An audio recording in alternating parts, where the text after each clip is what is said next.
함께 기도 들으심으로 아침 묵상 시작하겠습니다. 하나님 감사합니다. 우리를 구원하실 뿐만 아니라 구원하여 주신 은혜로 오늘의 어려움을 견디며 살아가게 하시니 감사합니다. 또한 믿음으로 우리의 삶을 바라보게 하셔서 생명력을 잊지 않고 살아가게 하시니 감사합니다. 이 시간 경건의 시간을 보낼 때 그 하나님을 더욱 인격적으로 만나는 우리가 되게 하옵소서. 또 그 기쁨으로 주님만을 찬양하고 예배하는 이 시간 되게 하옵소서. 감사드리며 예수님의 이름으로 기도드립니다. 아멘. 함께 찬송가 191장 함께 찬양 드리겠습니다.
함께 찾아보실 하나님의 말씀은 마가복음 16장 12절에서 13절까지의 말씀입니다. 마가복음 16장 12절에서 13절의 말씀 다 찾으신 줄 알고 받들어 봉독하겠습니다. 그 후에 그들 중 두 사람이 걸어서 시골로 갈 때에 예수께서 다른 모양으로 그들에게 나타나시니 두 사람이 가서 남은 제자들에게 알리었으되 역시 믿지 아니하니라. 아멘. 지난 시간 부활하신 주님의 몸을 함께 묵상하며 우리에게 주신 믿음의 내용을 함께 생각해 보았습니다. 주님의 부활하신 몸에 나타난 특징을 보며 우리가 믿는 하나님 나라의 특징 두 가지를 함께 묵상하였습니다.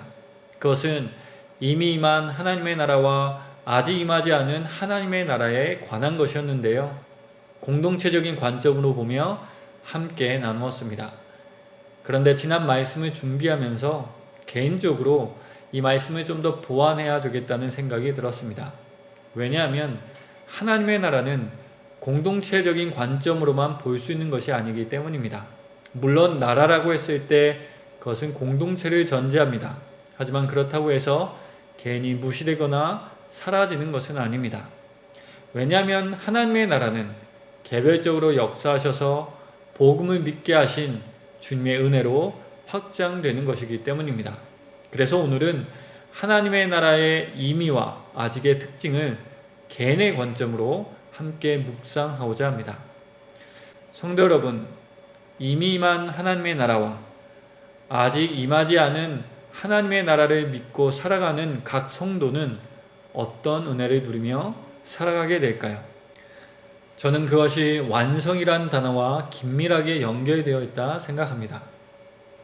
한때 사회에 자기계발서가 하루가 멀다 하고 쏟아져 나왔던 적이 있었습니다. 왜 그랬을까요? 여러 가지 이유가 있었을 것입니다. 그 중에 제가 생각하는 가장 근본적인 이유는 인간의 불안감 때문이라 생각합니다. 왜냐하면 우리는 지금보다 더 잘 되어야 되는 나, 지금보다 더 발전하고 확장시키는 내가 되어야 한다는 생각을 가지고 있기 때문입니다. 이것이 인간이 미덕으로 삼아야 하는 완성된 삶이라 생각하기 때문입니다. 그리고 이러한 생각이 점차 강화되면서 사람들의 불안감도 증폭되었습니다. 완성된 삶을 살지 못할까 두려워졌기 때문입니다. 성도 여러분, 왜 사람들은 누가 시키지도 않았는데 이런 생각으로 불안감을 키우게 되었을까요? 왜냐하면 당시 사회는 지나친 인간중심주의와 물질주의가 혼합된 사회였기 때문입니다. 곧 인간을 무한한 가능성을 지닌 존재로 보았습니다. 그리고 그 능력은 획득한 물질의 양을 통해 증명된다고 보았습니다. 그래서 자기 개발의 궁극적인 목적은 다른 이들보다 좀 더 많은 것을 얻는 것 혹은 좀 더 나아 보여지는 것으로 귀결되었습니다. 그런데 이런 사고가 지배하는 시대에서 인간이 발전하지 못한다. 세월이 지났는데 외적으로 나아지는 것이 없다. 그것은 암묵적으로 좋게 평가받지 못했습니다. 아니, 이런 사고 안에서 그것은 실패한 삶이 되어버렸습니다. 물론 자기 개발하여 자신을 성숙시키는 것은 좋은 것입니다. 그러나 성숙의 기준이 세속적이라면 그것은 문제가 됩니다. 계속해서 우리로 하여금 무엇인가에 쫓기는 삶을 살아가게 만들기 때문입니다. 같은 연배에 있는 사람과 비교하게 만들기 때문입니다. 그래서 관계는 피상적이 되어버립니다. 행복도 늘 상대적인 것이 되어버립니다. 더 큰 문제는 그것을 판단하는 세속적 기준이 늘 유아론적이라는 것입니다. 곧 물질과 권력이 기준이 되어버립니다. 그 결과 삶을 바라보는 눈이 넓고 깊어지지 못하게 됩니다. 입체적이지 않고 단편적이 되어버립니다. 곧 시야가 좁아지는 삶을 살게 됩니다. 그리고 이 좁은 시야는 우리로 하여금 더욱더 유아론적인 것에 집착하며 살아가게 만들어 버립니다. 또한 집착은 우리를 불안하게 만들어 버립니다. 그리고 이런 악순환이 반복되면 반복될수록 자아는 점점 더 유아론적인 것에 갇히게 됩니다. 삶이 완성되는 것이 아니라 불완전하게 됩니다. 또한 단편적인 것에 집착하며 살아가기에 삶의 풍부한 의미를 발견하지 못하게 됩니다. 그래서 상실감과 좌절 혹은 우월감에서 나오는 비약한 만족감만을 얻을 뿐입니다.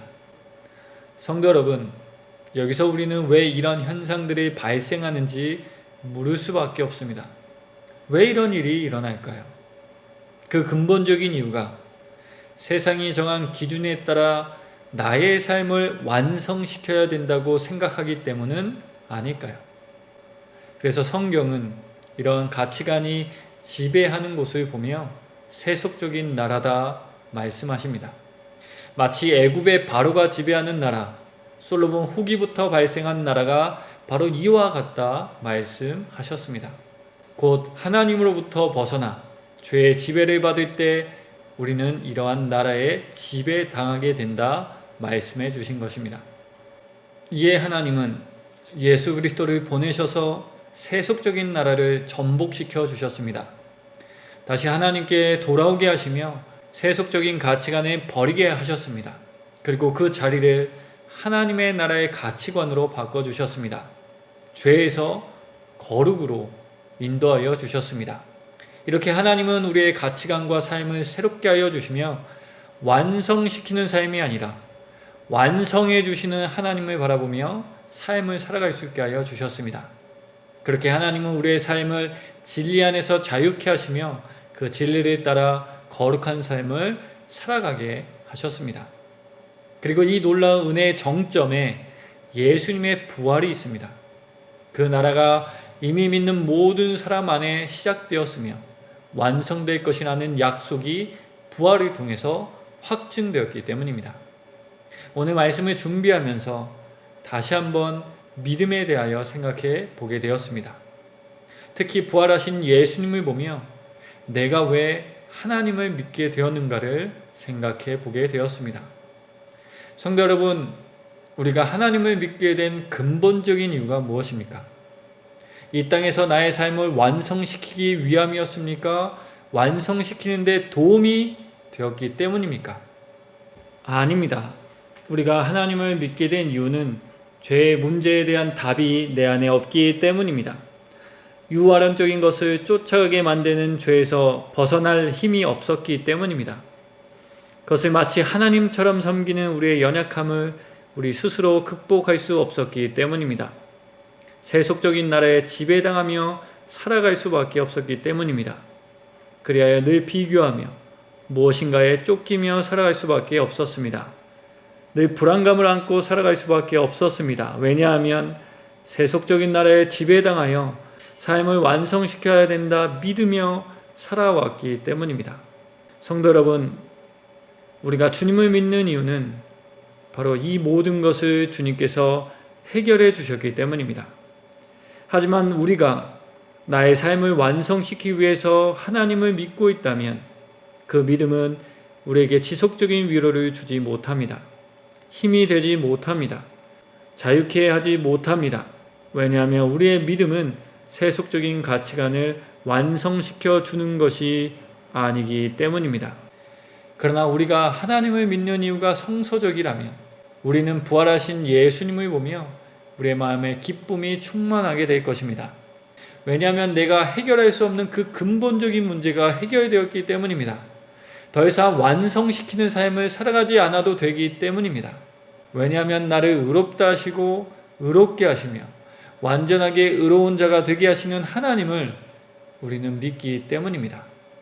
그래서 우리는 더 이상 타인을 보며 비교하지 않습니다. 나보다 더 나아 보이는 사람을 보며 불안해하지 않습니다. 내 삶이 완성되지 못할까봐 두려워하지 않습니다. 왜냐하면 우리의 비교 대상은 더 이상 타인이 되지 않기 때문입니다. 우리의 비교 대상은 세속적인 나라가 되기 때문입니다. 곧 죄와 불의가 가득한 세상이 되기 때문입니다. 그리고 우리는 예수님과 함께 죄와 불의가 가득한 세상에서 반드시 승리하며 살아갈 것입니다. 왜냐하면 우리 주님이 부활하셔서 승리하셨기 때문입니다. 그렇습니다. 성도 여러분, 믿음으로 사는 것은 완성시키는 삶을 살아가야 되는 것을 뜻하지 않습니다. 믿음으로 살아가는 것은 완성시키시는 분을 믿으며 살아가는 것이기 때문입니다. 이것이 우리가 믿는 믿음의 내용입니다. 믿음의 의미입니다. 그래서 우리는 이 믿음으로 오늘을 살아갈 수 있습니다. 성도 여러분, 오늘 우리가 하나님을 믿게 된 근본적인 이유를 함께 묵상하기 소망합니다. 혹 우리는 그 이유를 잊어버린 채 세속적인 나라를 쫓아 살아가고 있는 것은 아닐까요? 모쪼록 오늘 하루 우리가 주님을 믿게 된 이유를 다시 한번 기억해보는 우리가 되길 소망합니다. 그리하여 죄에서 구원하실 뿐만 아니라 하나님의 나라를 약속하신 그 은혜를 기억하는 우리가 되길 소망합니다. 이미 우리를 의롭다 하시며 또한 의롭게 하실 하나님을 기억하며 완성시키는 삶에서 자유롭게 되는 우리가 되길 소망합니다.